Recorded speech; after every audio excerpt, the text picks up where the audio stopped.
This is one of the most important locations in the Battle of Waterloo, Hougoumont farmhouse. An old chateau surrounded by barns and stables. It was used as a base by the British during Waterloo, and it had these two distinct courtyards making a figure of 8 shape, and this made it very strong as a defensive position.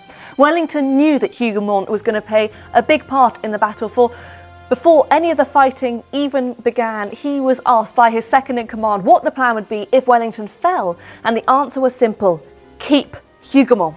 So the fighting began here at mid-morning on the 18th of June 1815, and the French started off with a furious attack on the farm, and this continued largely uninterrupted throughout the day.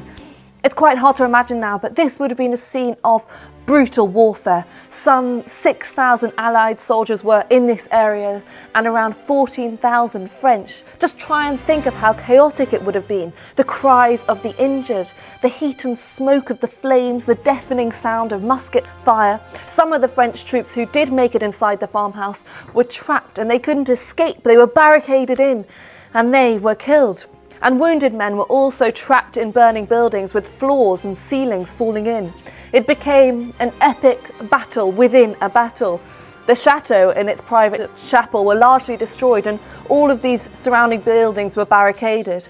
The old orchards earned the name of the killing ground because of the ferocity of fighting there, and even today the trees are riddled with lead shot. And yet, despite this terror, despite the chaos, the defenders remained at their posts and continued to repulse any French troops. And this stubbornness paid off and perhaps turned the course of the battle. Wellington certainly thought so. The outcome of the Battle of Waterloo, he later acknowledged, rested upon the closing of the gates at Hougoumont.